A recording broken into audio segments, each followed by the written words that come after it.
Welcome to the second edition of Terrific Tools Tuesday. Today we're going to talk about the Martha Stewart Scoreboard. Now there are other scoreboards available out there. I didn't know that when I purchased this one. I'm still glad I purchased this one. I purchased mine at Michael's and I did use a coupon. I have seen it at some of the retail stores. I think Joann's has them. And Michael's has them, and they run between $20 and $25. So it's one of those things you kind of want to use a coupon for if you can. But this has been an incredible tool for me. I'm going to show you how it works and some of the special things that it does, the things that it comes with, and you'll see why I love it so much. So the first thing that I want you to notice is I have a black line down the middle. That is something that I did with a Sharpie. And the reason why is shortly after I purchased this board, I was using my Cricut cartridge tags, bags, boxes, and more, and I was making some little boxes. And those, when you're making things that are kind of odd shape, different sizes and stuff, you can't necessarily line them up in the corner to make them straight. So I had to, turn and maybe go from a score line to a score line to make a different a score line on my box. And I was having, because these are in 1/16 of an inch, let's see, eighth inch increments, the lines are only 1/8 of an inch from line to line. It's very difficult when you're trying to if you have to use the middle of the board to see to match up your lines. So that's why I used it, so that if I had kind of a funny angle, say I needed to go from here to here and I had to point, then I could line it up and then run it. That was just something I did. That's just a tip you can do with or not.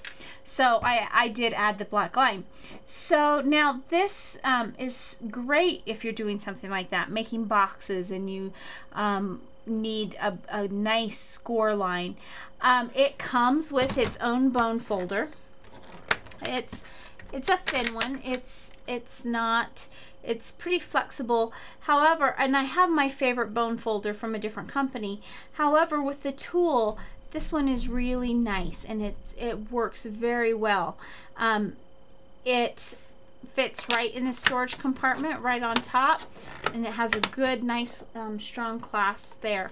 Now it also came, and it's difficult to see here, but it came with this little paper guide.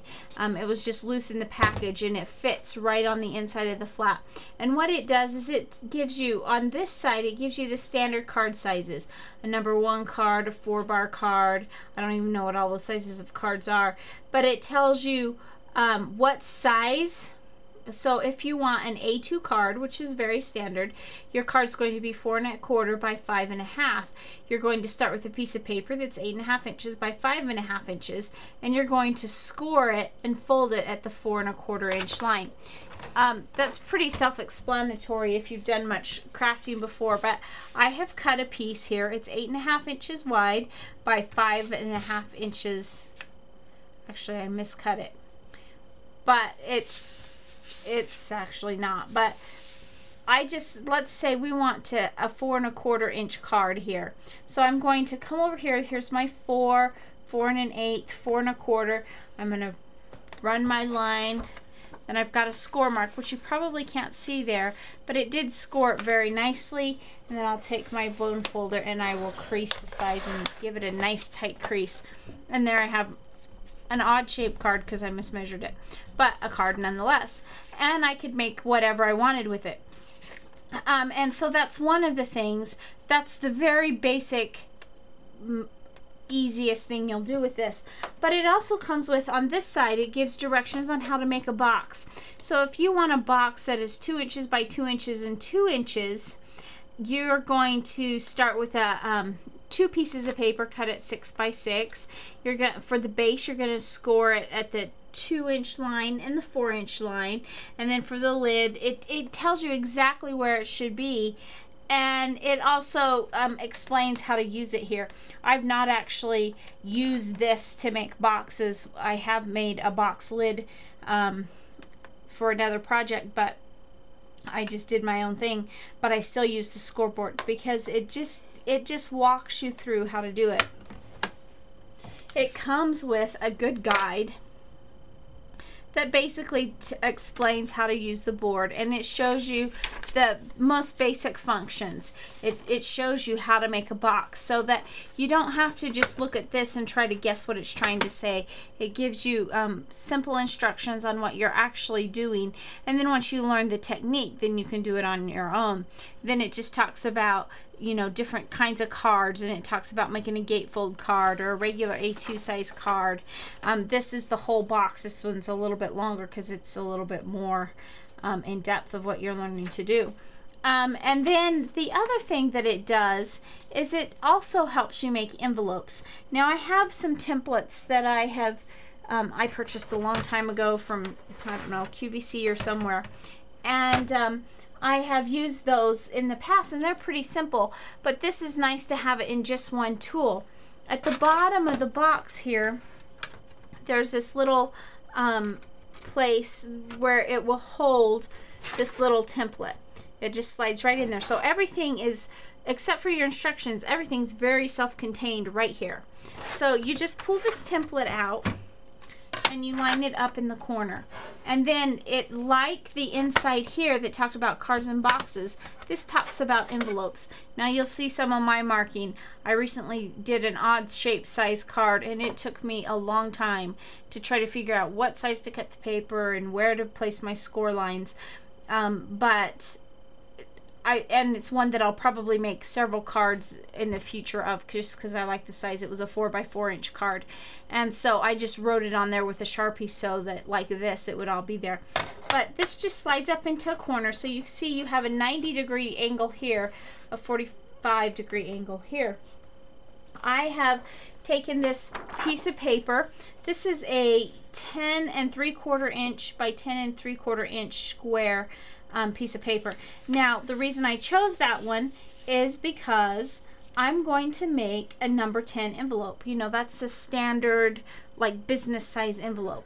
So it tells me I need to cut a 10 3/4 by 10 3/4 inch envelope. Now when you're looking at a piece of paper, you just kind of have to remember that one direction is going to be your A line, the other direction is going to be your B line.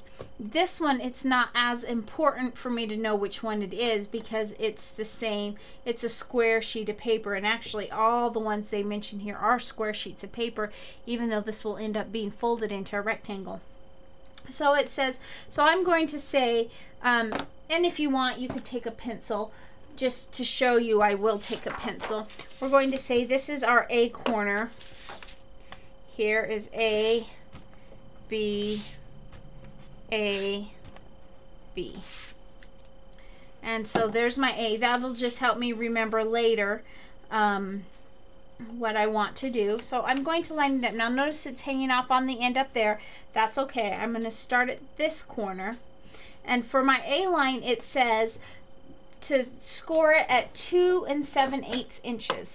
So I've got my 2 1/4 1/2 and 3/4, and so then the 7/8 is the next one.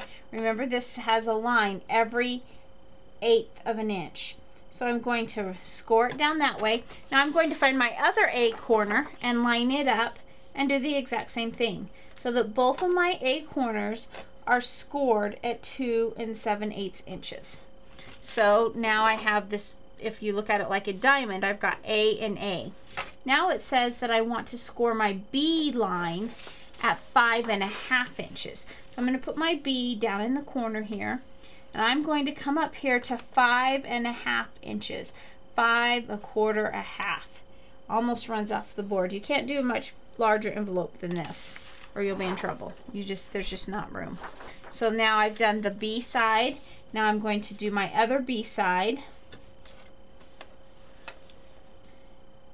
And I'm going to, again, score it at 5 3/4.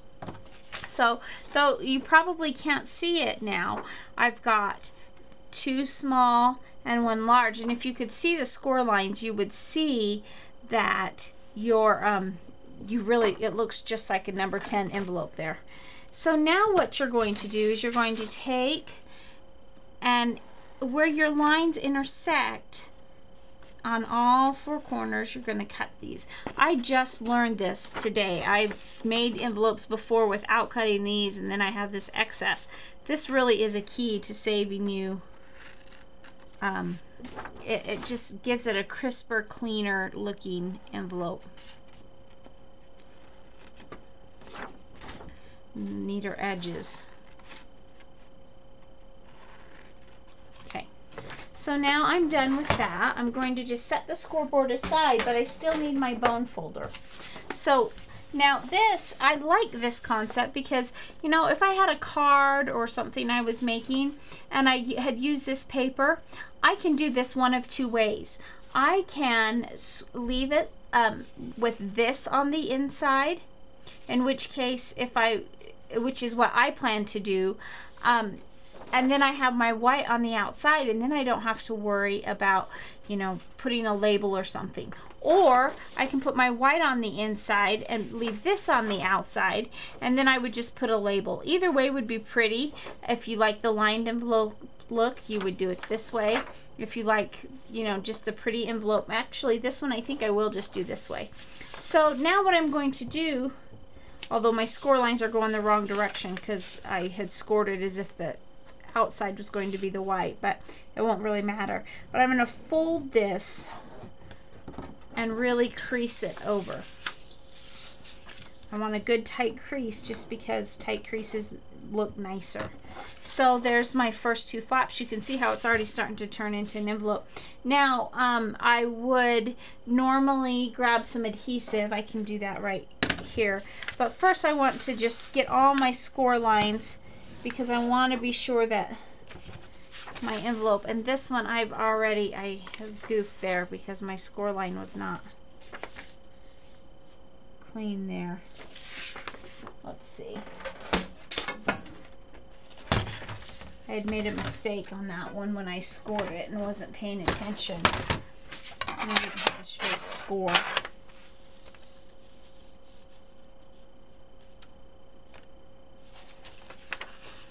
And it's going to be a little more difficult because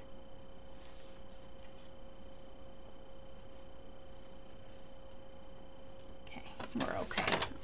It wasn't off. I just thought it was. I just cut it off. So I'm going to, you could do it either this way. Probably what I would do, I would be cut it like this. Either way, it doesn't matter. So then what you would do is you would take your adhesive here, which is how my scoreboard gets so messy, because I always get adhesive on it.